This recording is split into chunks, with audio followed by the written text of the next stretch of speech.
బాలబడి యూనివర్సిటీ మంచి భవిష్యత్తు కోసం తెలుగు విద్యార్థులు ఇష్టపడే యూనివర్సిటీ. కాల్ 9059052378 9059052379. మన కన్న తల్లి ముఖ్యమా, పార్టీ ముఖ్యమా? మనకు జన్మనిచ్చిన తల్లి ముఖ్యమా కాదా? జన్మనిచ్చిన తల్లికి రుణం తీర్చుకోవాలా వద్దా? ప్రతి ఒక్కరూ తల్లికి ఎప్పుడైనా దూరం కావాల్సిందే. తల్లి మనకన్నా ముందు పోతుంది. అటువంటి తల్లులు ఎంతోమంది కడుపు కోతలు కోసి నీ జీవితం లక్ష్యం ఏదన్నప్పుడు ఒక కొడుకు మిలిటరీలోకి పంపుతారు ఉద్యోగం కోసం, ఇంకో దానికి పోతాడు. తల్లిని బతికియాలని ఉంటాం, యాక్సిడెంటే చనిపోతాడు. మనం ఓ లక్ష్యంతో పని చేయాలా. నేను పుట్టిన తర్వాత ఈ పుట్టుక చావుకు మధ్యలో ఉన్నటువంటి జీవితాన్ని ఎంచుకున్నప్పుడు తల్లి కన్నా పార్టీ గొప్పదనిపిస్తాం. అంటే మీరు రక్త సంబంధం కన్నా వర్గ సంబంధం ముఖ్యం? 100%. తల్లి సంబంధాన్ని తక్కువ చేయడం కాదు. అంటే మీరు అక్కడున్న ఆదివాసుల తల్లుల్ని మీ తల్లిని చూసుకుంటారు 100%. నేను కవిత కూడా రాశాను. కానీ ఇక్కడున్న తల్లి నేను నా 9 నెలలు మోసి కన్నాను పెంచాను, ఆ కొడుకు ఎక్కడ అని ఈ తల్లి ఏడుపుని ఎవరు తీరుస్తారు? కడుపు కోతని అది తీర్చలేను. ఏమంటే మీరు వర్గ సంబంధం అని ముఖ్యం అంటూ అక్కడున్న ఆదివాసుల తల్లుల్లో మీ తల్లిని చూసుకొని వాళ్ళని మీరు ప్రేమిస్తారు, వాళ్ళని నమ్ముతారు, వాళ్ళనే పూజిస్తారు. కానీ మిమ్మల్ని జన్మనిచ్చిన తల్లి ఇక్కడ ఏడుస్తుంటుంది, తిండికి లేక తిప్పకి లేక చాలా కష్టాలు పడుతుంటారు. ఆ తల్లి కడుపు కోతను ఎవరు తీరుస్తారు? అంటే మిమ్మల్ని మీరు వ్యతిరేకిస్తున్న రాజ్యం తీర్చాలంటే పోలీసులు తీర్చాలా? మీకు శత్రువులుగా మారుస్తున్న భూస్వాములు తీర్చాలా? మా తల్లి వచ్చి మమ్మల్ని చూసేకొచ్చినా మా తల్లికి ఏడుతో వచ్చి ఎన్కౌంటర్లు చేస్తారు. తల్లిని చూసేకపోయినా ఎన్కౌంటర్. ఇది రాజ్యాన్ని వాళ్ళ తల్లిని ఒకసారి చూసిపోమని మీరు ఏమన్నా అడగగలుగుతారా? తల్లి మీ దగ్గర పిలిపిస్తారు కదా పార్టీలో. పిలిపించినప్పుడు ఎన్ని ఎన్కౌంటర్లు జరగలేదు?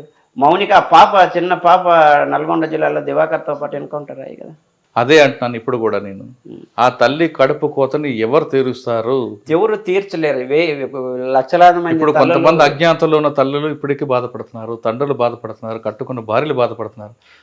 సరే, కట్టుకున్న భార్య అంటే మధ్యలో వచ్చింది కన్న తల్లి అంటే ఆ కన్న తల్లికి ఏమైనా జరిగితే తలకరు ఎవరు పెట్టాలి? రాజ్యం తరపున మీరు విభేదిస్తున్న రాజ్యం తరపున పోలీసులు పెట్టాలా? ఇప్పుడు ఓ తల్లి కొడుకు అనేవాడు ఎప్పుడైనా ఎట్లయినా చనిపోతాడు. పుట్టుక అనేటువంటిది బ్రహ్మగారు చెప్పినా, ఇంకో దేవుడు చెప్పినా, ఎవరు చెప్పినా చావు పుట్టుక అనేది సహజం. నా కొడుకు లక్ష్యం కోసం పనిచేస్తున్నాడు, నా కొడుకు నాకన్నా ఎంతో మంది తలలను కన్నీరు దుడుచడానికి పోతున్నాడు నా చైతన్యాన్ని తల్లి కల్పిస్తాం. అర్థం చేసుకున్న తల్లి ఆ తల్లులు ఆ స్థాయి నుంచి ఇంకో వేరే స్థాయికి వచ్చారు. నా కొడుకు పాడమ్మా పాట, అమ్మ నన్ను సాగనంపు అమురుల త్రోబులోనని తల్లికి పాట పాడి పోతాం. మరి అటువంటి తల్లులు తగ్గిపోయారమ్మా అన్న. ఇప్పుడు చాలా మంది నా కొడుకు ఎప్పుడు వస్తాడు, వాడికి కడసారని చూద్దాం, వాడి చేతుల మీదకి పోదాం అని భావించే తల్లులకి ప్రతి తల్లికి ఉంటుంది, తగ్గేదేమి ఉండదు. కానీ ప్రతి తల్లికి ఉంటుంది. ఎందుకంటే ఆ కడుపు కోతను ఎంత కేంద్ర కమిటీ వాళ్ళైనా ఎంత పేరున్నా ఏమున్నా, ఇప్పుడు మా ఆర్కే అన్న ఉన్నాడు, ఆయన తండ్రి ఎదుటే కొడుకు అమరుడయ్యాడు. మేము ఆ పిల్లోని ఎత్తుకొని తిరిగినాం. మరి వాళ్ళ బాధ ఎట్లుంటుంది? తల్లి కూడా ఆడే ఉంది ఉద్యమంలో ఉంది. మరి వాళ్ళ బాధ ఎట్లా? ఈరోజు మీరు చెప్పిండే రక్త సంబంధం కన్నా వర్గ సంబంధం ముఖ్యం 100%. అంటే అది ఆ వర్గ పోరాటంలో ఉన్నోళ్ళకే తెలుస్తుంది దాని విలువ. ఎందుకంటే తల్లి ప్రేమించదని మేము ఎప్పుడు తల్లిని తక్కువ చేయము. మేము తల్లులు మమ్మల్ని కన్నా మోసిన తల్లుల కన్నా ఎక్కువ చూసుకున్న వాళ్ళు ప్రేమ మైమరిపిస్తారు. కానీ మీకు జన్మనిచ్చిన తల్లి మాత్రం మర్చిపోతారు. లేదు, జన్మనిచ్చిన తల్లి దగ్గర ఉండాలంటే లిమిటేషన్లో ఉండాల్సి వస్తుంది. ఒక తల్లి కన్నీరు కోసం వేలాది మంది తల్లులు కడుపు కోతం తీర్చడానికి పోయినప్పుడు ఈ తల్లి చూపు, ఈ తల్లి మమకారం ఇవన్నీ కూడా కొద్దిగా తక్కువేమో అనిపిస్తుందేమో, లేకపోతే నేను ఉండలేరేమో అంటే నాకు అనిపించింది అది. సరే, ఫైనల్గా వద్దాం అన్న. సాధారణంగా ప్రతి బాధ్యులు బయటకు వచ్చినప్పుడు నయీం అనే వ్యక్తి ఎదురవుతుంటాడు. నయీం బయటకు రాగానే నయీం ఎదురవుతాడు. ఉంటే ఫారెస్ట్ ఉండాలి, లేదా నా దగ్గర పంచాలి. అటువంటి పిలిపి ఏమైనా వచ్చిందా మీకు? అటువంటి వార్నింగ్ అని వచ్చిందా? నాకేం రాలేదు, కానీ మా ఫ్రెండ్కి వచ్చిందండి. మా వాళ్ళు అక్కడ ఉన్నళ్ళు వచ్చేసి మమ్మల్ని చంపుతారు ఎట్లా అనేటువంటి వాళ్ళని కొన్నాళ్ళు వచ్చి తీసుకొచ్చి ఈడే పెట్టుకున్నాం. మా జిల్లాలో నయ్యం చెంతన్నాయి. అచ్చా, ఇంకొక మాట, మీరు 6వ క్లాస్ నుంచి ఆ భావజాలం వెళ్ళడం అంటే ప్రజల కోసం వెళ్ళడం, పోరాటం చేయాలని ఒక భావన వచ్చింది. మీ తర్వాత జనరేషన్ కూడా అదే ఆ యువత అంతా కూడా వెళ్ళారు. అంటే అప్పట్లోని యువత అంతా కూడా భావితరాల కోసం ఆలోచించే దీని నుంచి వచ్చారు. ఇప్పుడున్న యువత ఎక్కువ డ్రగ్స్కి దానికి అలవాటు పడుతున్నారు. వాళ్ళకి మీరు ఏం మెసేజ్ ఇస్తారు? అంటే నాకు నా అనుభవపూర్వకంగా చెప్పేది ఏమప్పంటే ఈ విద్య అనేది ప్రైవేటు పరమైన తర్వాత నేను స్టూడెంట్ ఫీల్డ్లో ఉన్నప్పుడు స్టూడెంట్ ఆర్గనైజేషన్స్ ఎక్కువ పనిచేసేవి.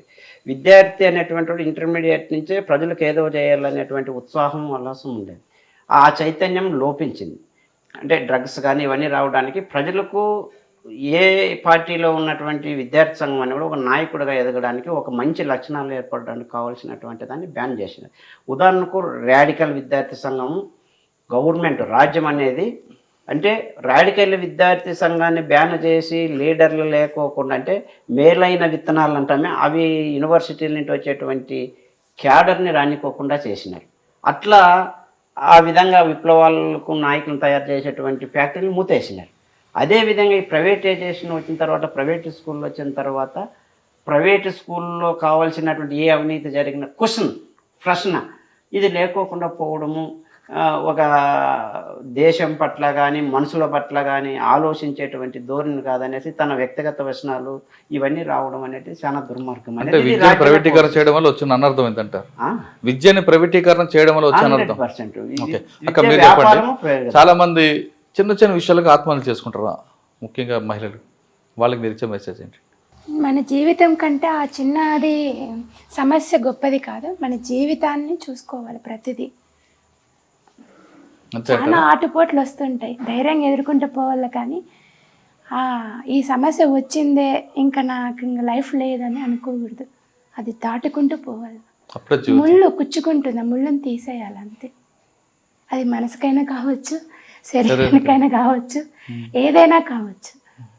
ముళ్ళు కుచ్చుకుంది కానీ కాలం తీయలేము, తప్పు, అది తీయకూడదు.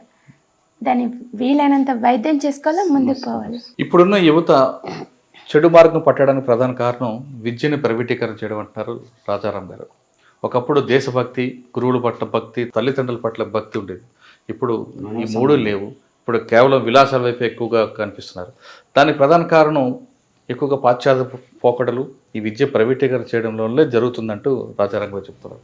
ఇక మహిళలు చిన్న చిన్న విషయాలకి ఆత్మహత్య చేసుకోవడం కరెక్ట్ కాదంటున్నారు పద్మక్క. ఆమె చెప్తున్నట్లుగా ముళ్ళు కాళ్ళకు గుచ్చుకున్నా మనసుకు గుచ్చుకున్నా ఒకటి, కానీ శరీరానికి ఇబ్బంది లేకూడదు, ఆ ముళ్ళు మాత్రమే తీయాలి. చిన్న చిన్న విషయాలు సమస్యలు వస్తేనే జీవితం కాబట్టి ఖచ్చితంగా చిన్న చిన్న విషయాలకి మీరు క్షణికావేశంలో ఆత్మహత్య చేసుకుంటే మీ మీద ఆధారపడాలి కుటుంబాలు అన్యాయం అవుతాయంటూ గుర్తు చేస్తున్నారు. ఇది రాజారాం గారితో అదేవిధంగా పద్మ గారితో ఎక్స్క్లూజివ్ ఇంటర్వ్యూ. వచ్చే వారం మరో జంటతో మళ్ళీ కలుద్దాం. నమస్తే.